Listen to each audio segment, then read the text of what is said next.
My 35M partner, 34F, cheated and ran off with a new guy, 31M, and now has issues keeping a roof over her head. Hello everyone. Writing this on mobile, please forgive formatting errors.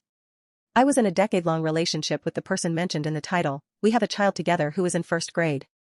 Recently, I discovered she was siphoning from our daughter's money I would put away every month, school fees and savings, as well as using her salary to fund expensive hotel/guesthouse stays with one of her employees under the guise of work. I called her out on this as soon as I'd found out, and her new guy's reaction was to send people to my house. She gave him the address, I would later find out, to clean up everybody living in it for lack of better terms. I wouldn't include this if not a necessary part of the story. Please forgive if it treads any lines with the sub-rules. Her reaction to that? I antagonized him by confronting her, so no foul in her book. I am blowing it out of proportion, despite multiple voice notes and text messages.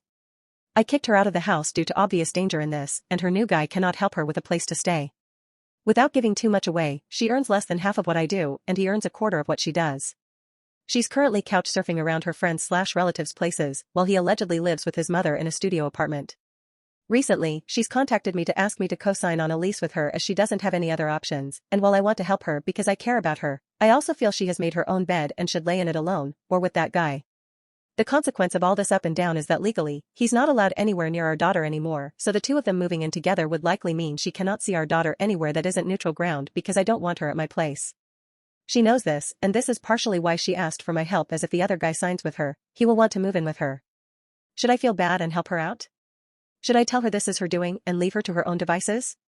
Terribly conflicted. What do I do, guys? Update. Thank you for your advice, everyone. There are simply too many comments to respond to them all. I have a small update to share with you. I'll make a full-blown post probably a week or so from now, depending on how things go. My now ex has voluntarily checked into a shelter/home for women whose lives have come off the rails tonight, and after speaking with them, they've assured me that she is indeed there tonight and that they test for drugs as part of the admission process and as part of the ongoing board/lodging requirements. It warms my heart somewhat that she understands that she needs help. This covers the roof over her head temporarily and makes sure she is on the straight and narrow for the next little while. I think it may be too late to salvage our relationship and trust, but I wish her the best in recovery. Lastly, someone here has reached out to me who knows me in real life, as this story is a big deal in my local community. They pointed out that the AP/junkie/whatever is indeed among the comments here, and I hope he too is learning from the responses of others about being a decent human being. Thank you, everyone.